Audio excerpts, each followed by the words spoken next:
Perfecto, esa grabación ya avisó. Vamos arriba.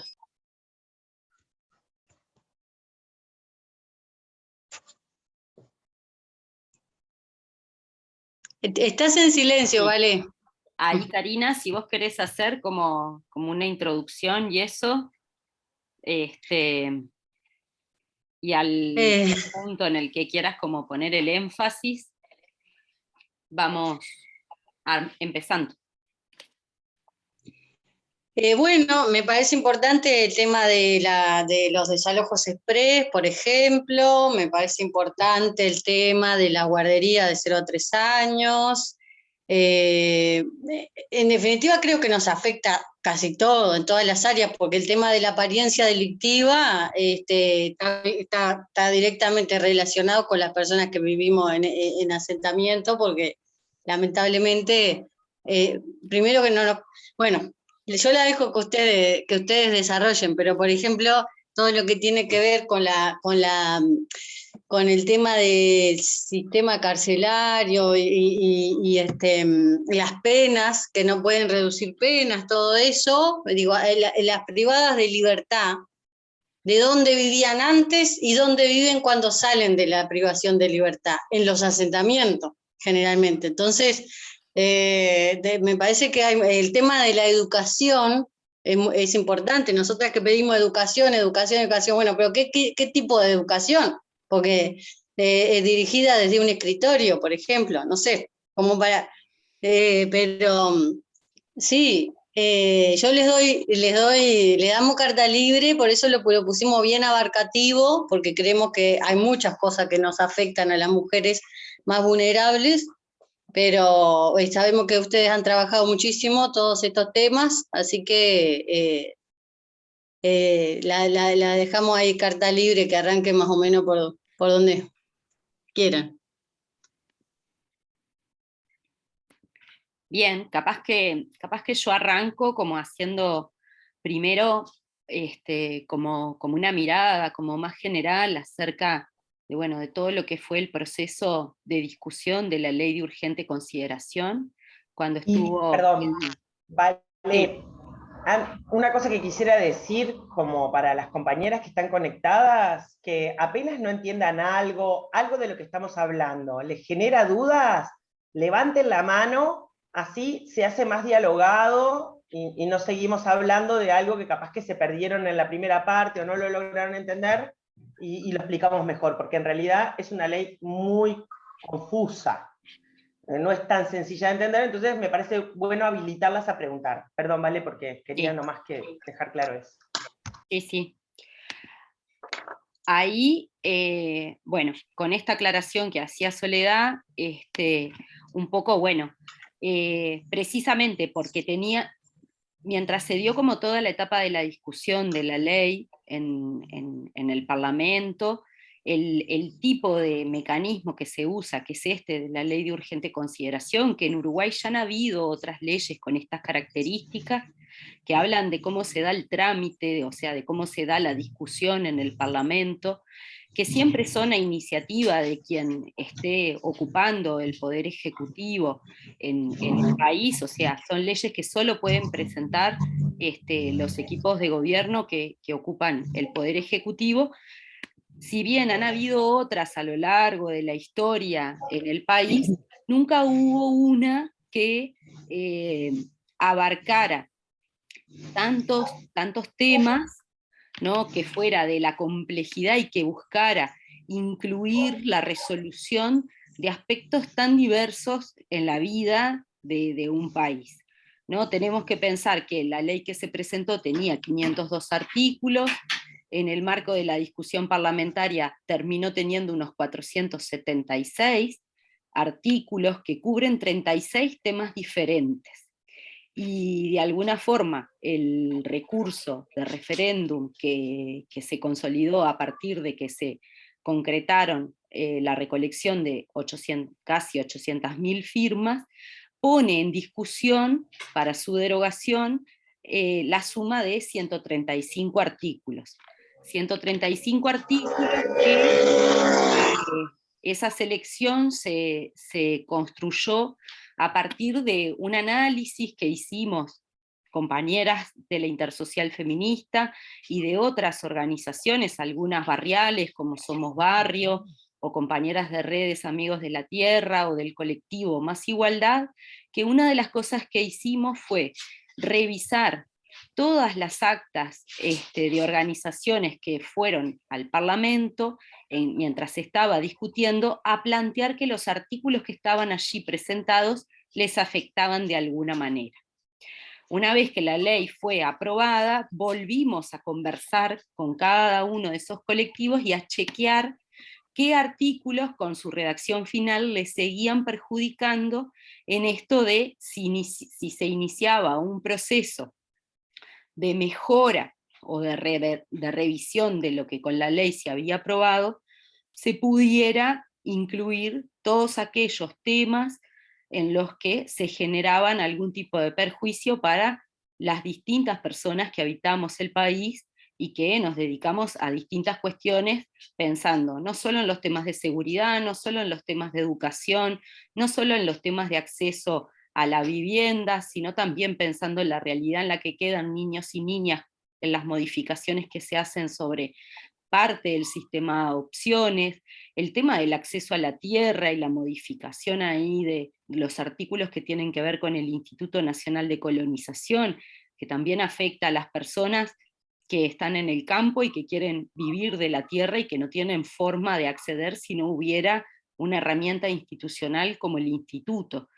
Después, bueno, algunas cuestiones más complejas, como es esto de la regla fiscal, ¿no? Y cómo eso que nos suena tan lejano tiene que ver con decisiones que después aparecen marcadas en todo lo que tiene que ver con la política económica, pero también con todo el sistema de recursos que destina el Estado para cubrir no solo las decisiones económicas y que afectan la vida económica del país, sino los números del presupuesto nacional y de la capacidad de endeudamiento o de definición económica que cada gobierno lleva, previendo recortes o la posibilidad de ajustes o de no endeudamiento, sobre todo para hacer frente a temas tan complejos como el que ya nos tocó vivir y estamos atravesando aún con la pandemia, como otros escenarios como de crisis que de repente no se gestan en Uruguay, pero que tienen impacto después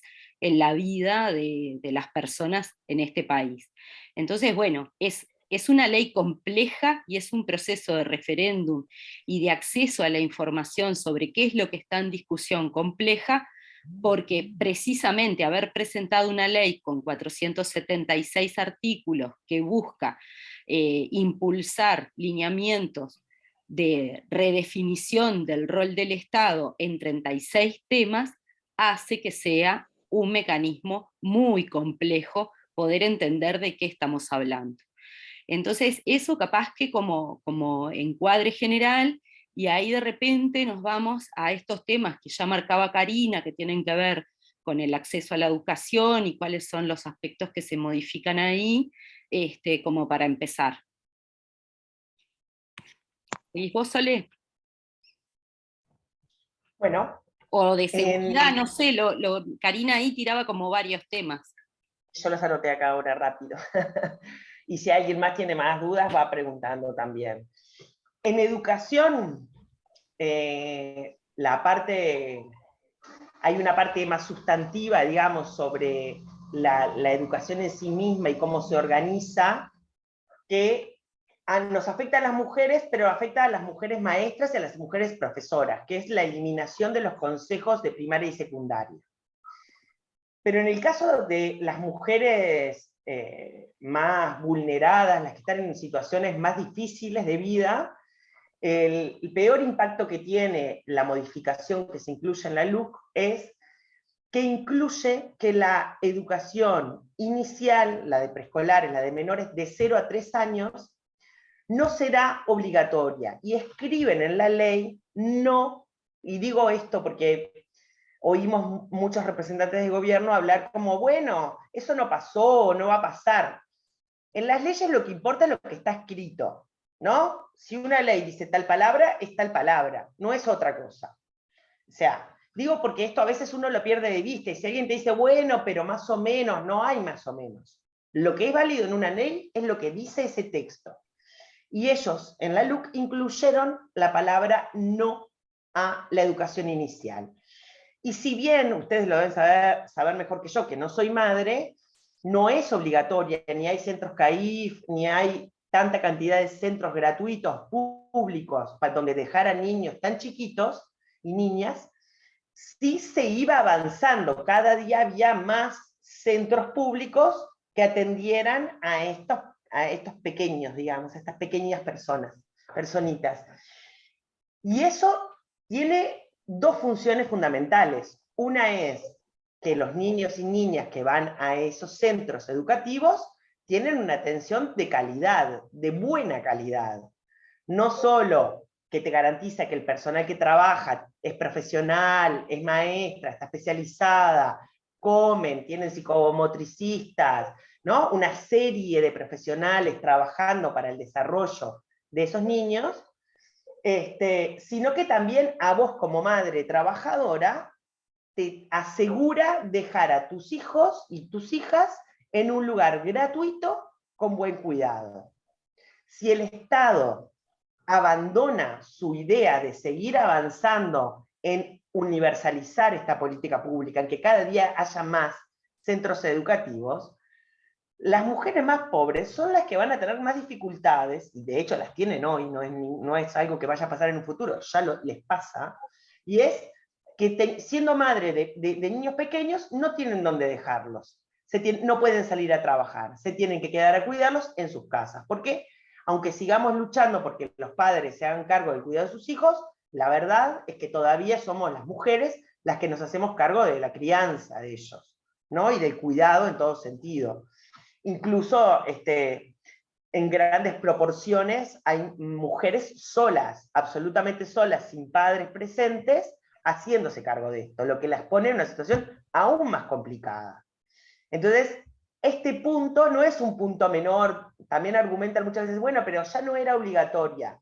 No, está bien, nosotros somos conscientes, ustedes todas son conscientes de que no era obligatoria. Ahora, una cosa es que no sea obligatoria, pero que vayas intentando hacerla, generalizarla, y otra cosa es que digas, esto lo abandono.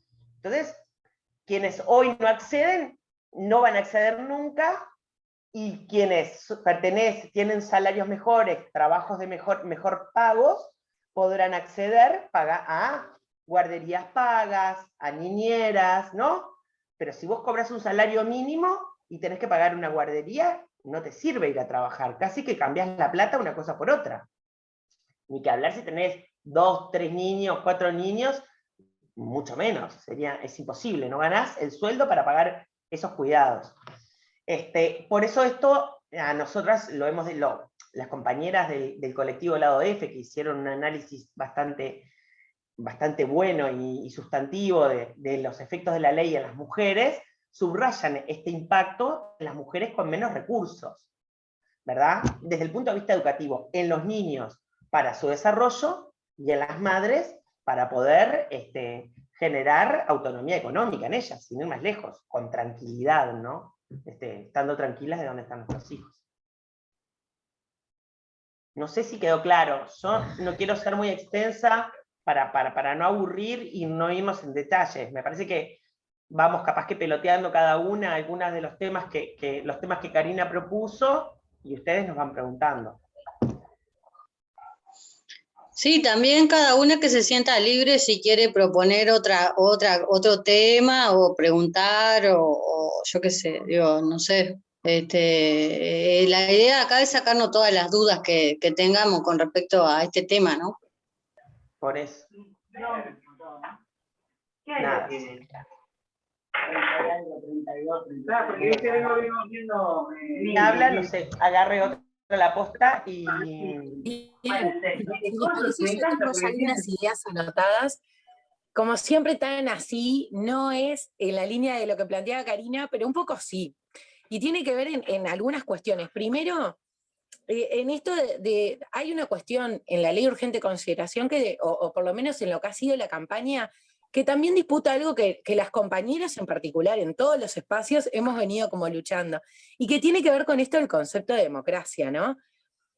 Vale un poco lo planteaba al principio, una ley que, primero que surge en el medio de una pandemia, que viene o sea, realmente en contra de los intereses populares, pero además a espaldas de la población en general, cuando todos y todas estábamos preocupadas por una pandemia mundial, porque esto implicaba un encarecimiento de la vida en general, pero además muchísimos envíos del seguro de desempleo, o sea, estábamos en una situación bien complicada las compañeras, y el gobierno estaba optando por empezar a discutir un proyecto de ley que sí había anunciado previo a la campaña electoral, pero que nadie sabía su contenido.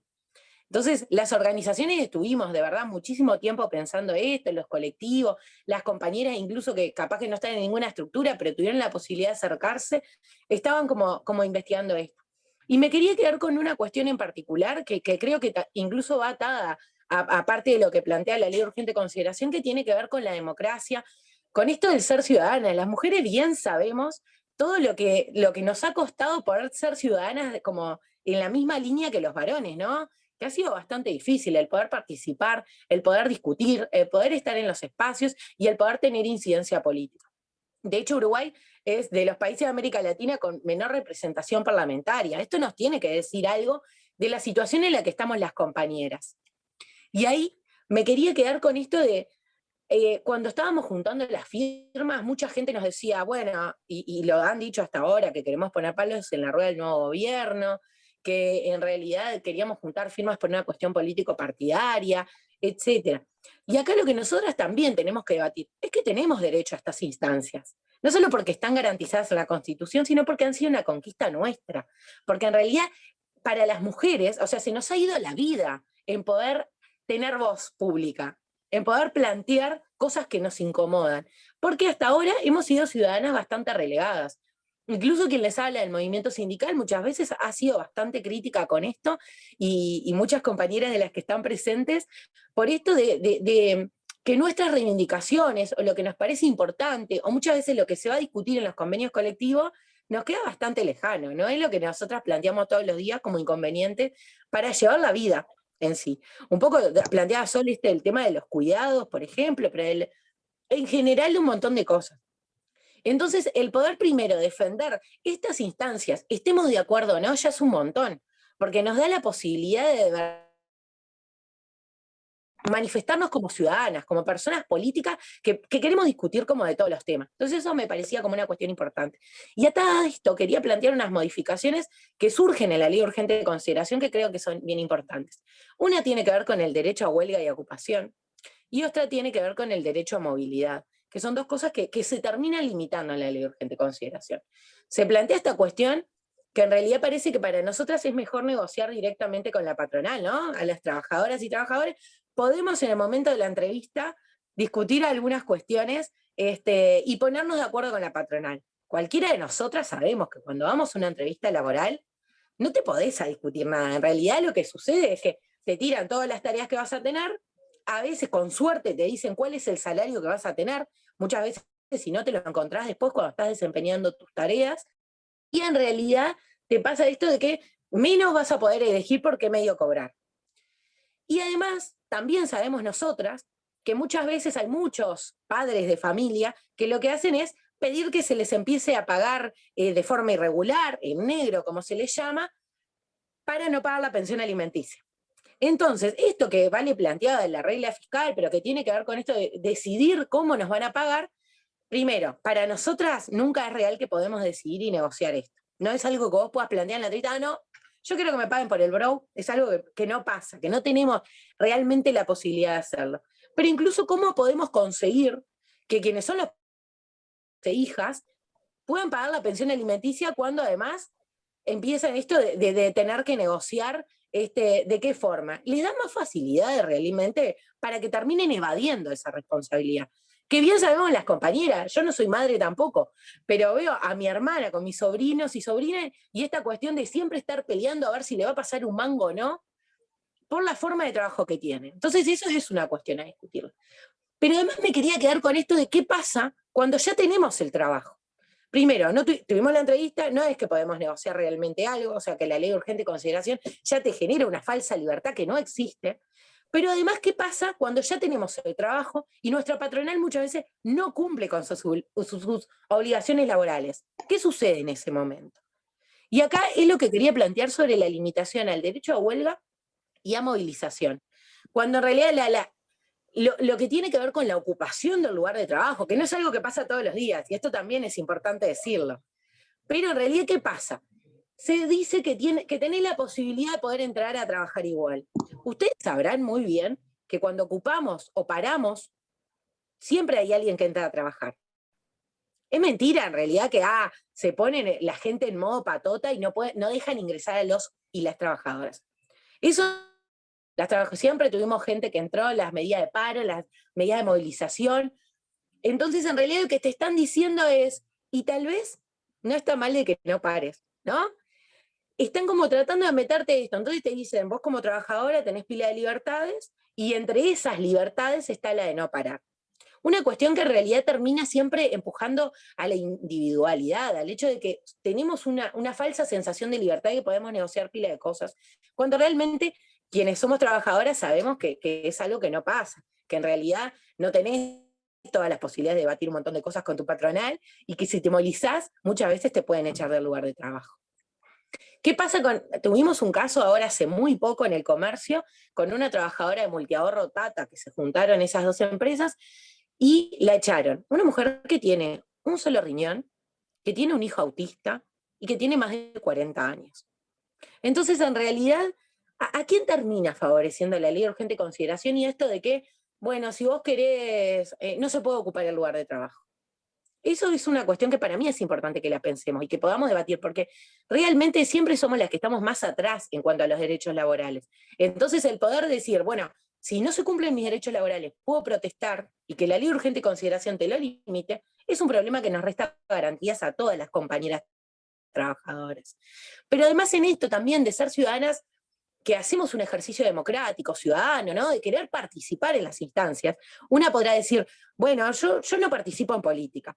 Cuando en realidad se nos pierde o se nos desaparece a una gurisa en un barrio, y muchas veces salimos a manifestarnos, estamos haciendo un ejercicio de la democracia, estamos haciendo política. Nos guste o no, esto también es una forma de incidir a nivel político.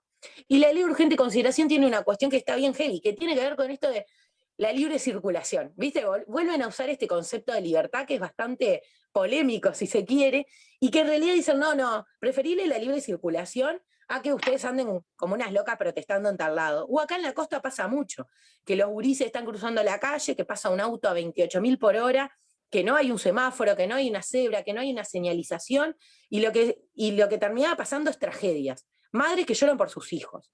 Eso, que salen a movilizarse muchas veces en la ruta, no lo pueden hacer tampoco. Hasta hoy ustedes me dirán, bueno, la ley de urgente consideración ya está aprobada hace bastante y no se ha reprimido a nadie. Y ahí volvemos a esto. Sí, tampoco se ha puesto en práctica la ley de urgente consideración literal como dice la letra. Todavía faltan muchas cosas por implementar que no las han implementado porque realmente les perjudica hacerlo para este referéndum. Entonces, pensando objetivamente, tenemos para decir, bueno, hay un montón de elementos que de verdad no nos favorecen a las grandes mayorías, no nos favorecen a las compañeras que estamos en los barrios. Entonces, de verdad, y si además no la han puesto en práctica, y algo esconden detrás de todo esto, ¿qué va a pasar cuando sí lo pongan en práctica? Realmente, ¿a quién favorece la ley de urgente consideración?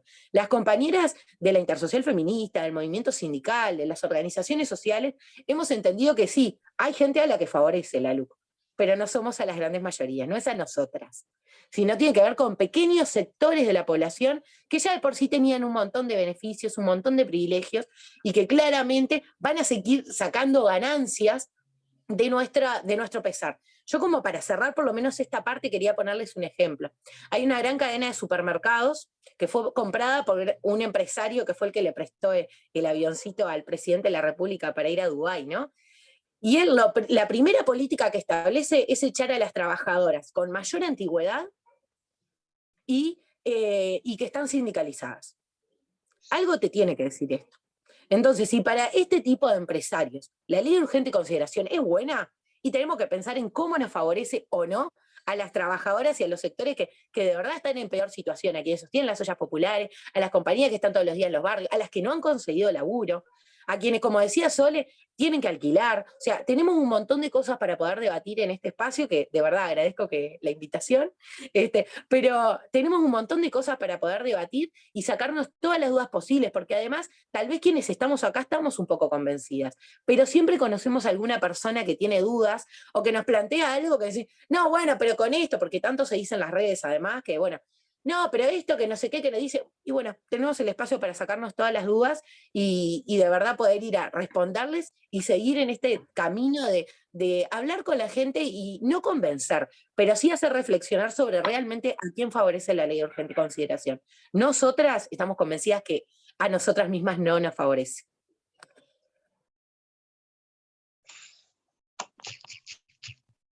No sé si... Comencemos, ¿no? Porque quedan 2 minutos, me parece que cerremos y volvamos a entrar, así Bien. ninguna queda por la mitad del speech, ¿les parece?